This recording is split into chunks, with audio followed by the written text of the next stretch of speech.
Welcome to the Enlightened Misfits podcast, the space for entrepreneurs on a quest for unwavering certainty and purpose.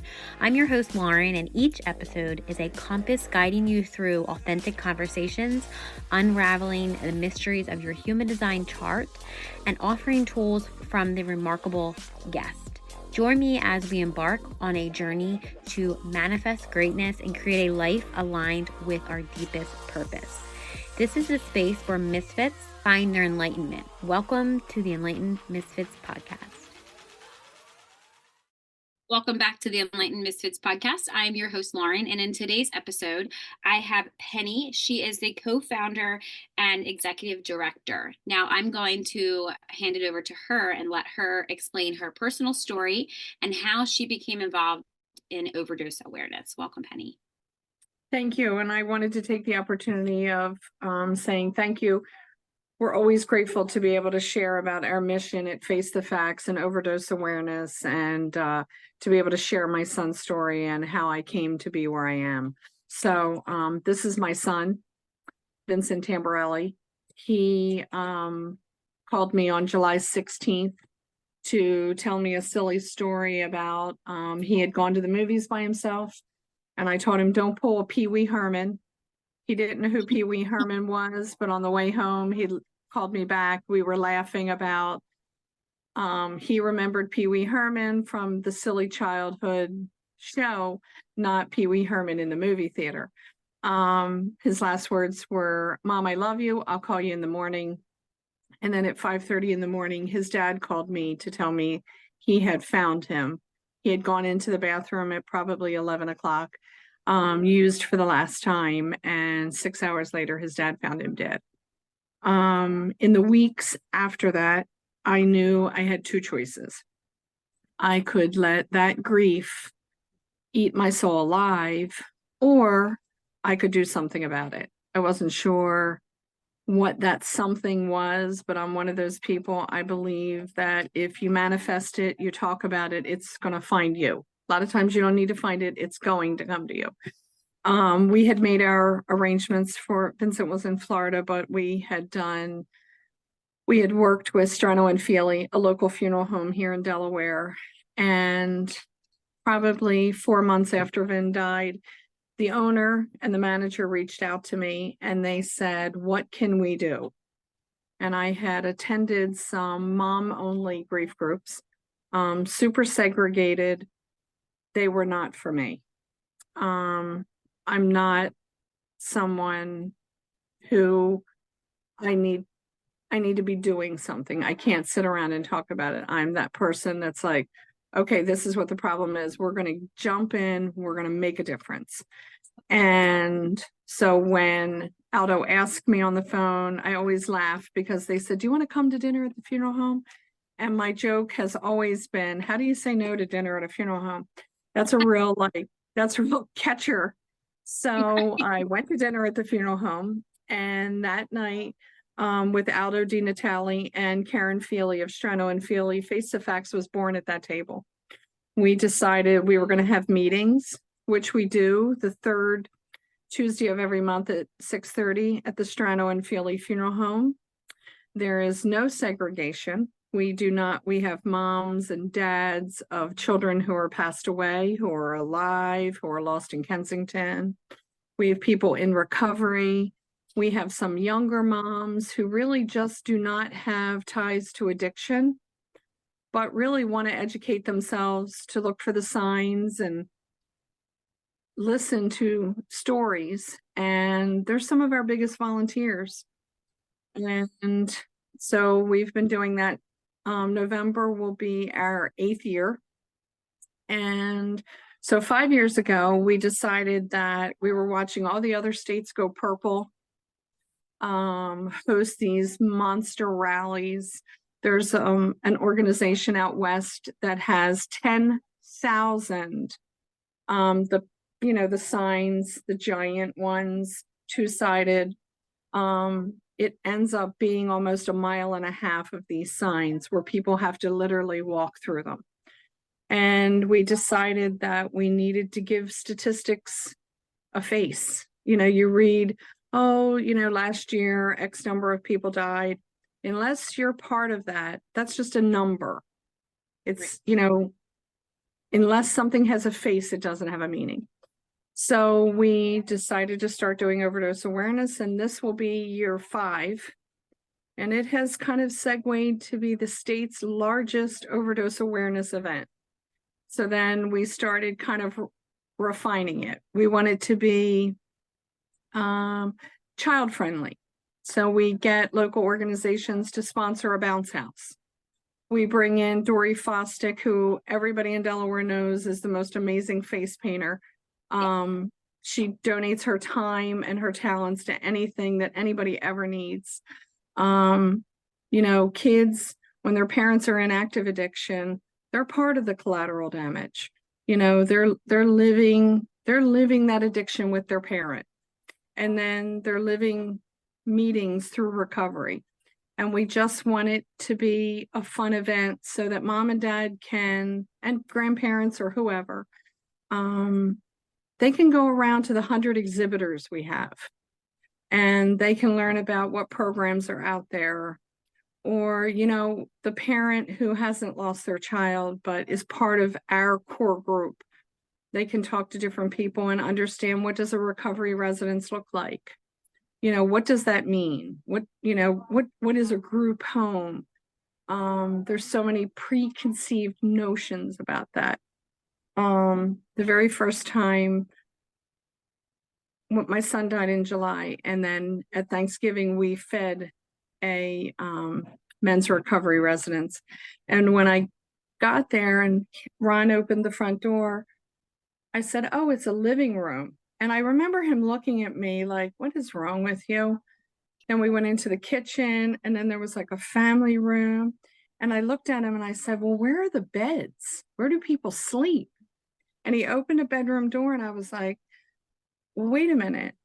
He said, "Why are you confused?" And I said, "I thought a recovery residence meant like an army barrack.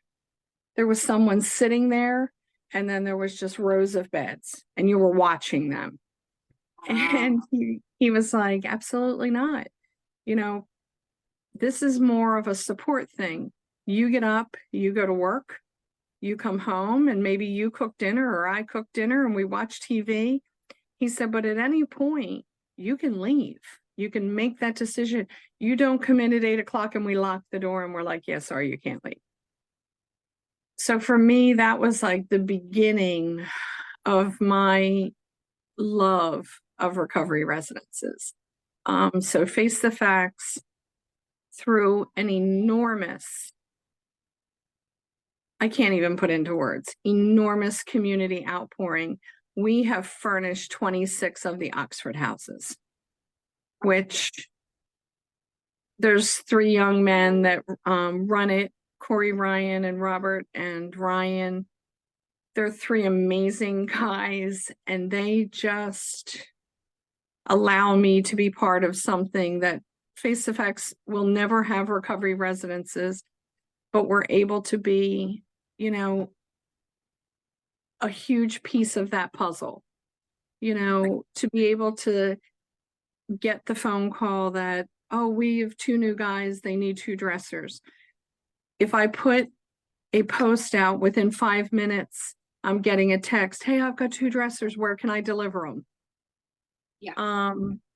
And we have, I can't even tell you how many people have donated. They've inherited mom's house or dad's house or an uncle's house, and they call and say, "We don't need the furniture. We're donating the entire contents of the house." Wow. That's enormous for a family to, some of these people have donated for years and I've never met them. We're Facebook friends. I see them hosting Christmas dinner. And they're the first ones to pick up the phone and say, "Hey, I have a desk. Does somebody want it? My coworker is getting rid of stuff. I'm going to give her your phone number." I have a lady who has every month sends me a pack, and I mean like a Costco 20 pack of underwear. She alternates men's, women's, and she starts in sizes. She has a whole system. But every month I get this pack of underwear in the mail. I finally met her at a Christmas bazaar this year. And it was just one of those, she walked up and said, "Are you Penny?" And I was like, "Yeah." She said, "I'm the lady that mails you underwear." Like, I started laughing, but I was with a girlfriend who's like, "What in the hell is going on here?" And I hugged her and I was like, "Oh my God, you have no idea." Like, Yeah. Every month to be able, that's something you and I take for granted, that this morning we got up and we put underwear on that yesterday did not belong to someone else. Right. So to be able to say to somebody, "Here's a new pair of underwear," or "Here's a couple new pairs of underwear," that's enormous. So, it's one of those things that we're just grateful for. We're just grateful. Yeah. And, people always say things like, "Well, I don't know how you do it. You've lost a child." And I always want to say, what's plan B? There Right. is none. Right. You either put your feet on the ground and you say, "I'm going to help another mom. I'm going to help, somebody else." When you donate something to someone, it has to come from a place inside, or it just doesn't matter. For me, these things, not that there's ever going to be a Band-Aid big enough, but it's almost like a little hug. It just wraps you as you start to fall apart every single day. And the girls in my village, Babita from Phoenix Family Resources and Ma Van and the board of Face the Facts, they're the core of what happens in the community with me. We have, in Delaware, we are blessed. We have organizations like Impact Life and Attack Addiction and Brandon Novak and his houses and his treatment center, Community Collaboration of Delaware. These are people that every day, they're not making millions, but they're making a difference in millions of lives. Right. And that's, Yeah, I was gonna say that like I never had to the journey of addiction. I always say my drug of choice was codependent relationships. So it's like a different type of it's not, taking drugs, but it's still the same thing to my body. It's still destructive. Right. So I have done that, but my boyfriend is also in recovery. So, and I've had different relationships that I've lost a lot of people. I've lost a lot of friends to, addiction. So it's always been something that's near and dear to my heart because I just emphasize, and I was never the person that would make fun of, somebody that was struggling. It's a disease, and some people don't think that. That's fine. They can think whatever they want to think. But my belief is like it's just a spiritual disease. And when, you're spiritually sick and you want to get help, but there's no resources, like you're saying. And I don't know if you know that I'm also in Delaware. So it's funny that you're talking about Delaware. I'm like, I'm in Delaware too. I wasn't sure.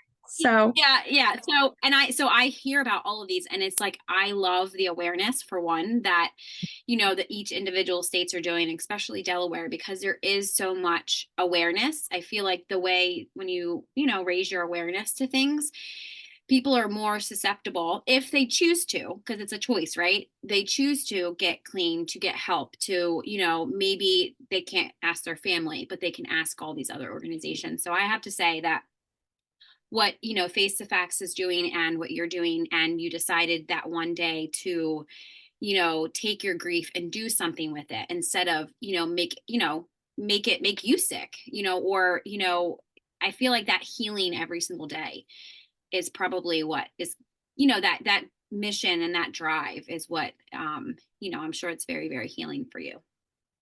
it absolutely is. And I think one of the things that I'm very blessed about, I'm sitting in my office right now at 11:45. I've been here at Pike Creek Dental for 39 years, and my two biggest supporters are my two bosses. Dr. Green and Dr. Robinson don't bat an eye when I'm like, I need to close the door of my office. I need to do a podcast. I need to leave. I'm going to an event. My office in the back, I'm having an auction in August. The back of my office has stuff. I'm out in the community. Sometimes I have my Pike Creek Dental shirt on. Sometimes I have my Face the Facts shirt on. They're the first people to say whatever you need. And they have been from day one. After Vincent passed away, Dr. Robinson said to me, you take as much time as you want. And my brother was here visiting. And when he went home and my husband had to go back to work, I remember thinking that Sunday night, well, what am I going to do now? Like, what am I doing at home? Like, that's not that I don't know what I'm going to do. And we had a really long conversation. And I said, I want to come back to work, but I don't want people hugging me. I don't want people, oh my gosh, I'm so sorry. We need to pretend like it didn't happen and this is a safe space. And, it's been almost 8 years, and these girls, we've been young together. We've done births, death, marriage, grandchildren. We've literally been through life together. And I'm like, that is one of the greatest blessings of my life, is the fact that I work with my family. My work family, I love these girls. Dr. Robinson, he is the first person, if I get a grant, when I got the governor's award, it's our thing. I call him on the phone. I tell him first, and then I tell my family, like my real blood family. But that's just over the years, like it's evolved to that. He's my first person. So he knows when I'm calling him at like 6 o'clock in the morning, it's just like this 2-minute thing where I'm like, oh my God, we got our first grant. Yeah. I got to go now. And then I know that like now I can share it on social media. I can share it with my family. But a lot of people don't have that. Like, he's my boss. At the end of the day, he's my boss. Right. But right. These guys here are just so much more than that. Yeah. And that's a blessing. Yeah. 100%. So if somebody's listening to this podcast and maybe they're in a position that either they lost somebody, or lost a child, or even just lost a family member, what would be some of the most helpful resources or support systems during this grieving process or healing process that you feel like that helped you, that you could potentially speak to them? I'm on social media. My cell phone number is on social media. Okay. I may have to answer the phone and say, I'm going to call you back in 20 minutes. Mm-hmm. But 9 times out of 10, I'm able to talk to you. And talking to a stranger, as odd as it sounds, talking to a stranger who gets what you feel right in that moment, when you're in a house filled with other people grieving, but nobody's grief is the same as a mom's. Not a dad, not a grandmother, not a sibling. My grief can only be understood by another mom. Right. And I'm on social media. Penny Rogers. We are on, we have a website that has links to myself. It's penny@ftfde.org. Face the Facts is our social media. We have a Face the Facts, just Face the Facts. Then we have Face the Facts Sussex County, Face the Facts Kent County. I do all of those. So if you send something through Messenger, that comes to me. Overdose awareness, it's manned by a group of 4 of us. But if you send a message there for one of us to reach out to you, myself, one of the board members, whatever you need, we're definitely able to, facilitate that.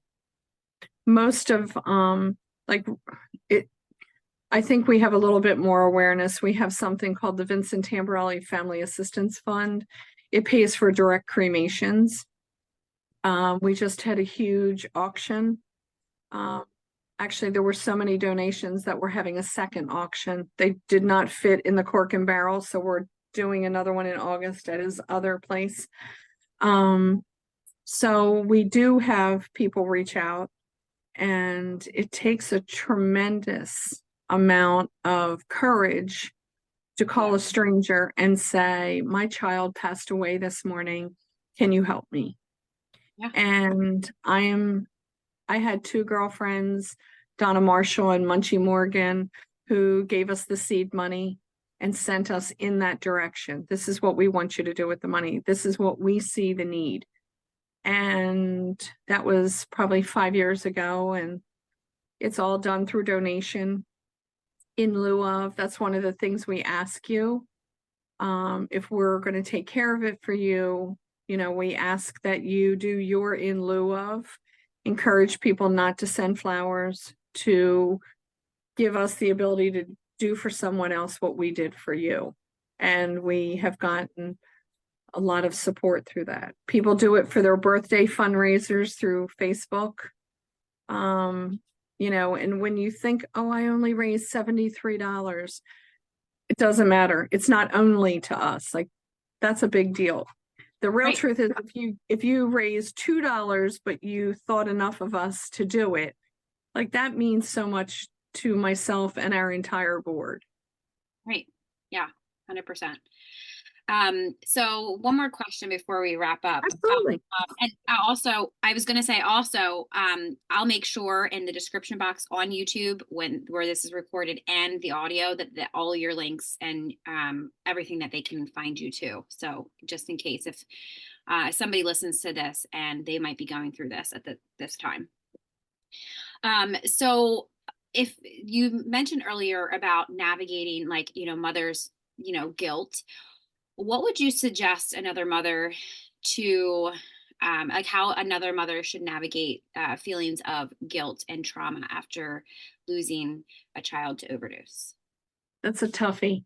I think every mom, when their child is alive, if your child was diagnosed with cancer, we would be doing, let's get a food train going for you. Let's take you out to dinner. I'm going to come and clean your house. But the minute you say something like, my child has the disease of addiction, people are thinking, what did you do wrong? Where did you go wrong? There's so much judgment still in the world. Nobody is looking at you. If your child was diagnosed with heart disease, nobody's thinking, where did she go wrong with that? So a lot of times that's kept so private. And then your child passes away and you either make the decision to put it in their obituary, which we did. I was not burying him. My son had so much shame that I was not burying him in that shame. And that's a super personal choice. Like, I don't judge people for what their child's obituary says. But all of a sudden, now your child has passed away. And your first natural question is, no matter who it is, what did they die from? They died from an overdose. I didn't know your child was an addict. You're such a vulnerable, like, your entire core is opened up. And now suddenly you're dealing with the death of a child, but you're also thinking, is this person judging me? You would be surprised at how many people that we come in contact with that just can't talk about it in their families. They volunteer with us. I 100%, I can see it. I see it all the time. And it actually is so disgusting how judgmental other humans are when they need to judge themselves first and then start judging other people. And that's it. The very first time we had a mom who told us, I had said something like, I'm so glad you're here tonight or whatever. And she said, I come here because this is the only place that anybody knows my son, what he died from. And I remember thinking, I can't imagine if I couldn't do this, if I couldn't talk about it, if I had to go home and put that bodysuit of shame on every single day of my life. It's, sometimes I forget the stigma's still alive and well. We work, we volunteer together, we work together, we do things together. Like, I had no thought that you're going to get on here and judge me, or that you think addiction is a choice, or any of those things. So, like, right out of the gate, this is a safe space. But sometimes, social media reminds you that, you'll post something and people are like, I hope those junkies die. It's Darwinism. And I always think to myself, would you say that about any other disease? I hope that cancer victim dies. I hope that such and such dies. We would look at you like you're not even human to say those things. But when it comes to addiction, we think that people have the right to make a statement like that about my kid, or about so many people in recovery that I love. And I think, no, you don't. It's just, it's not okay. Right. And I'm super sensitive about that. I look at it like, we have people who, we celebrate their victories because we should, 1 month, 1 day, 1 week, it's 1 hour, whatever it is. 1 hour, 1 minute. Yeah. It's a victory. And, I have, every once in a while, I'll have someone, they'll say, well, at what point are you going to be better enough to walk away from all this? And I say, I hope that I always will be able to do this. This to me is, I have an Oxford house in my neighborhood, and they laugh because I leave food in their mailbox. I drive by and I'm like, you guys need to trim your bushes. They're like my kids. Yeah. I Take love your trash those out. guys. Take your trash out. The lawn is looking a little rough. Yeah. It comes from such a place of love, and I can't even express the amount of gratitude. I have a board that when I tell you, I make crazy suggestions, we're going to rent DelRec, and we're going to have an overdose event. And they're all kind of like shaking their head like, oh, I hope she stops talking about that. And I keep teasing them that we're going to have a traveling zoo. One year we're going to have a traveling zoo, and they're all like, no, we're never having a traveling zoo there. But the real truth is, if they thought I needed a traveling zoo there, we would be like bringing the, God only knows, snakes and giraffes to the park, because that's what these people, I can't say enough about the people that I get to surround myself with every day. Yeah. I just can't. I was going to say, and to me, what it seems like, and what I know to be true just by talking to you, like, we've never met in person, but I just feel that this is a very heart-centered, mission. So it's like when those people are asking you, like when those people are asking you, oh, when are you going to be better to do this? It's just, for me, when people ask me what I do, or like why, I call myself a trauma healer and all this stuff. And it's like, you want to focus on trauma. I was like, 100% don't want to focus on trauma. But I just decided in this lifetime, apparently when I picked to come to Earth, that I had to go through a tremendous amount of trauma. And yes, I have multifaceted trauma ever since I was like 6, 5, so it's like I have a lot of experiences of that.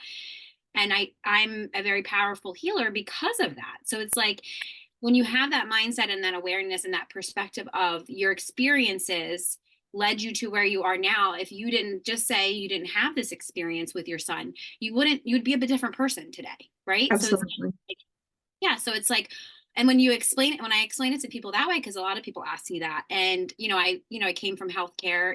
I was always in some type of service, in like a service position. I feel like in my life, but it's just like not fulfilling until I actually started doing this. So it's like that. It's like the more people, and it's like the people. Literally, at the end of the day, the people that get it, they get it. The people that don't, they don't. And it's just like They never will. and yes, and it's just like, and I'm not here to prove to you that I need you to like believe me that like so it's like, but I think a lot of people, I say that to say, especially people listening, that there's a lot of people that judgment is all around. It's always going to be around. It makes it what the world goes around. And it's just like, I feel like the more that people come aware of different things and just the awareness and raise their awareness, that some of that judgment kind of like fades away. And you can surround your people like yourself by people that actually matter, right? The people that don't matter, they want to be judgmental and they don't want to be supportive, like they can just on their own time, they will have an event that happens to them and they're going to have to learn that lesson over and over again. And maybe they won't. And either way, it's fine. Everything will be fine. Oh, absolutely. Yeah. We always, people who are so critical, about Narcan distribution and, Mhm. any type of recovery or treatment center, or we don't want a recovery house in my neighborhood. I always say to them, Yeah. do you know what's going on in your neighbor's house? Do you know if you have do you have a Right. sex offender next to them? Do you have Right. a felon next to them? Do you have no idea when your neighbor closes that front door, you have no idea. But yet we have, 5 guys living in a recovery house, and we have such a twisted mindset. Instead of saying, thankfully, they've chosen this path. No, we want to, make it something villainous. And it that always hurts my soul. I Yeah. just think to myself, you have no idea of all of the stuff over here that brought them to that front door, and support them, Yeah. support them, hope that you can build some kind of a relationship with them and be a good neighbor. Right. And, you know, I just, we have a super active Facebook, simply because I want people to see that, we're doing Narcan training in the lobby of banks. Babita has Phoenix Family Resources. She had volunteers come yesterday, and she was like, "Oh, before we get started, let's do some Narcan training." She's like the queen of harm reduction, but it normalizes it. You know, Right. Yes. we still have people who say, I can't do that. Like the scene from Pulp Fiction, shove that needle in their heart. And it's like, no, it's just a nasal spray. Right. It's just a spray up the nose, call it a day. So you don't know what you don't know. And the first time somebody said it, I'm like, that's the outlier. There's nobody else in Delaware who thinks that. But then when the second, the third, the 15th person says it to you, you're like, nope. So now we try to like remember to take one picture showing it's just a nasal spray. And as something as simple as that, that's when we say it and we show you. And now you're the person who's like, I'm afraid of that. Now you're like, okay, oh, Right. Yeah. how do I learn how to do it? How do I bring that to my office? Um, and they're the victories. You've gone from the person standing over there, I can't do the needle in the heart, to this is super cool. Can you come to my office?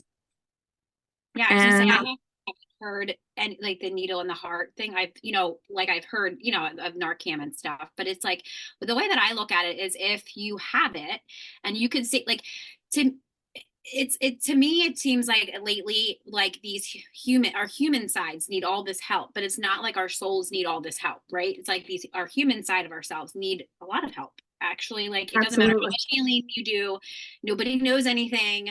We all just need to help each other. And I feel like lately in the world, and I love that there's so much more awareness about just helping each other because at our soul level we all just want to help each other. We just have all this shit absolutely. the way, right? Or things that happen or challenges or whatever. And it's just like, I always say this to like, clients too, and like they're going through a hard time or a period in their life. I always say to them, when you're driving down the road and you see an accident and there's nobody there, aren't you going to pull over and help that person? 100% you will. And don't tell me you won't, because I know you will. So it's like, you don't know that person. So what would be the difference than seeing somebody, just say, like, not that if if you don't have Narcan on your person, that would be different. But if you did, why wouldn't you help somebody? Why wouldn't you help them? Yeah. You don't have It's to get no involved in different. the whole situation, right? You don't have to do that, but it's like, why? And it's like that question of why. They don't have an answer, because it's just like, they don't know why. It's just, they're It's a finally, mindset. yeah, It's a fear. yeah. What if I And don't fear keeps save us, them? yeah, I was gonna say, and fear keeps us safe, but to the point that it's like, they're not going to harm you. Like, unless they have something to harm you, it's like, they're not going to harm you. They are, they're going through something. So yeah, I definitely, the judgment, I feel like the more that people talk about judgment, and I feel like a lot of these really big motivational speakers and advocates and everything speak a lot about judgment lately. And it's like, you got to look at yourself first before you, like, I always look, like, the way that I do, and I've always done, is looked at myself first and then looked at the world. And it's like, what am I judging about myself that I'm judging in somebody else? Because we're all just mirrors. So it's like, and some people don't believe that, but I'm like, it depends on a No, day. and Going into that. that's a good point. Yeah.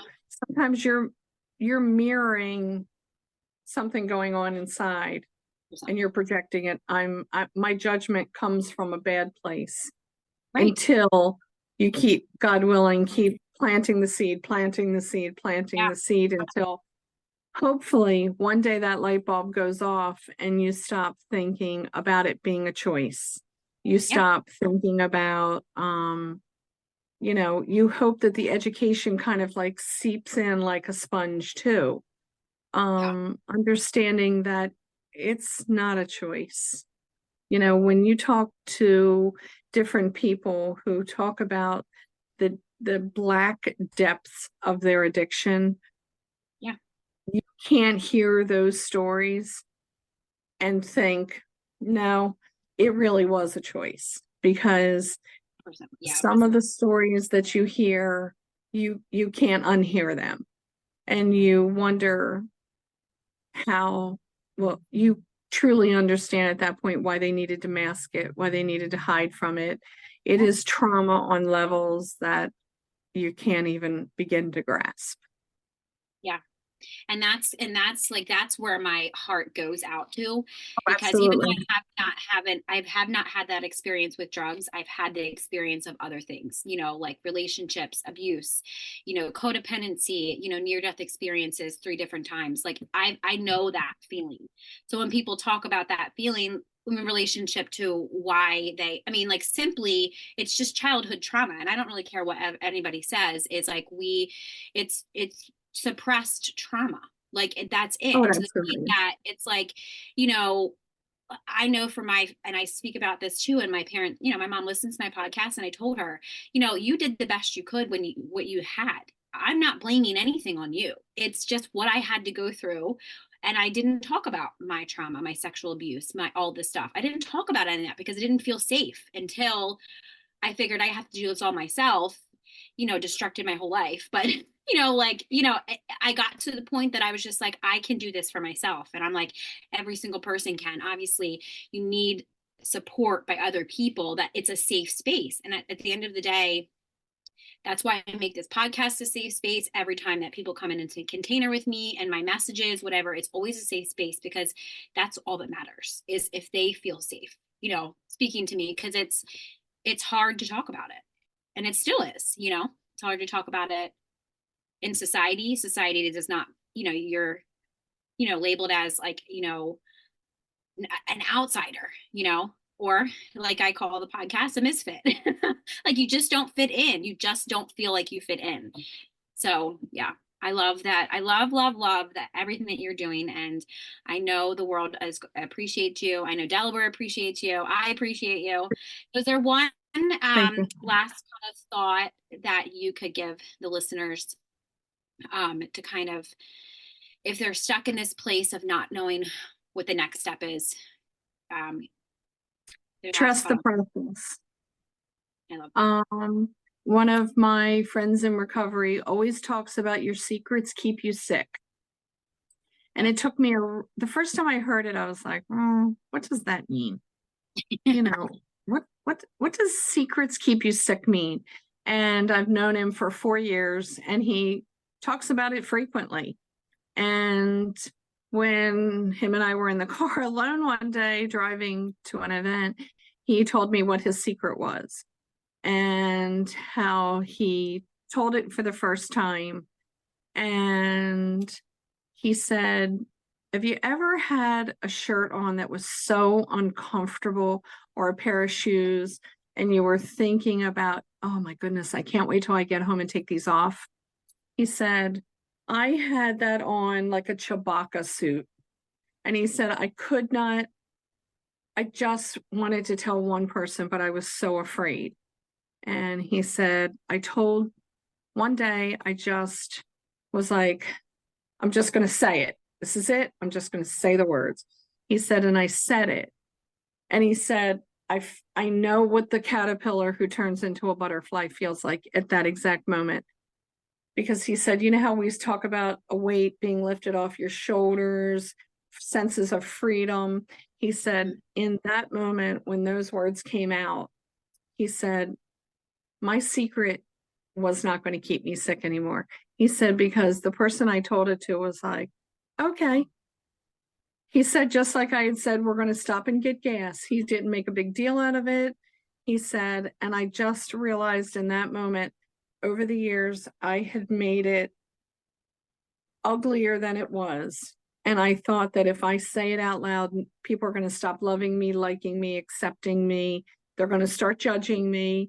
And he said, then I told the second person, then I shared it at a meeting, and then I shared it at a speaking event. And he said afterward, people came up and they're like, thank you for sharing that, because now I'm going to share it, and I'm going to share my story. I'm going to share my secret. And so I always feel like, even though I'm not in recovery, I hear people in recovery say, trust the process.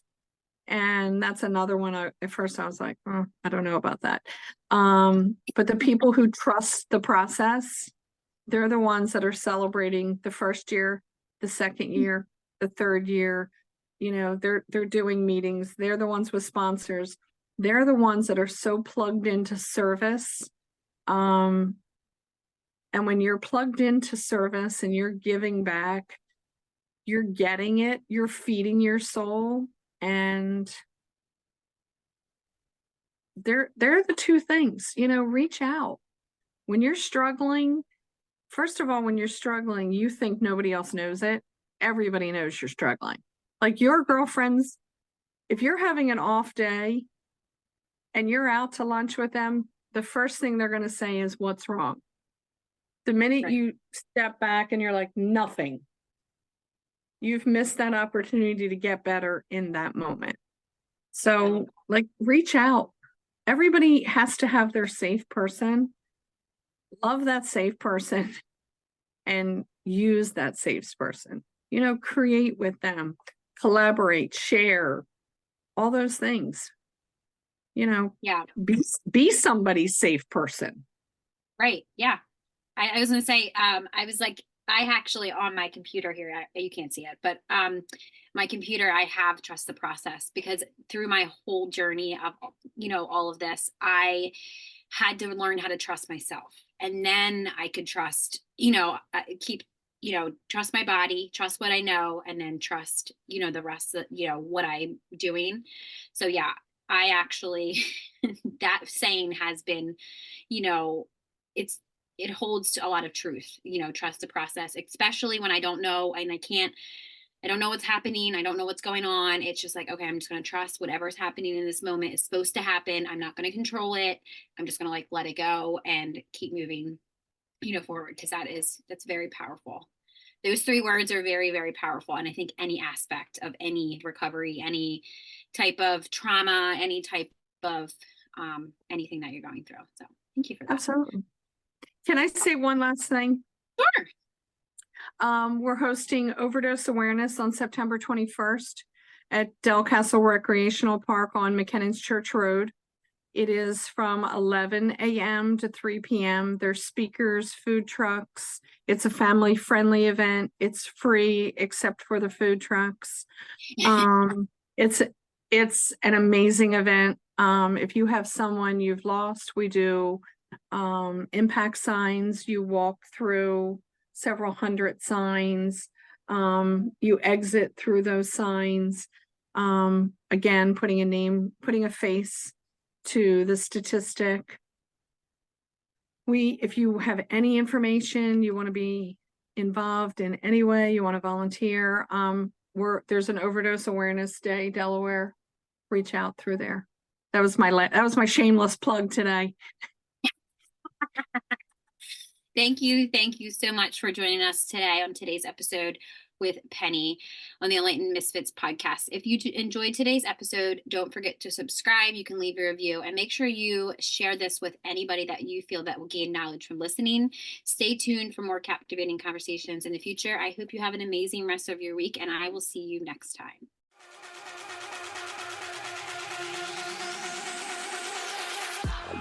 Thank you for joining us on another enlightening episode on the Enlightened Misfits podcast. If you are a current or inspiring to be fempreneur, suffering from the fear of being seen and or feel very triggered when you're building your business, reach out to me at The Mermaid Light about my Rich and Resilient Biz Baddies. This is a collective text message Voxer support group designed to help you heal your triggers and turn imposter syndrome into bad bitch energy. If you resonate with our conversations and insight, don't forget to subscribe, rate the show, and leave a review. Your feedback fuels our mission. Remember, your journey to unwavering certainty and purpose is ongoing. So please make sure you stay connected with us on social media. Keep manifesting greatness in your life. Until next time, this is Lauren from the Enlightened Misfits podcast. Stay enlightened, stay inspired, and keep manifesting your extraordinary path.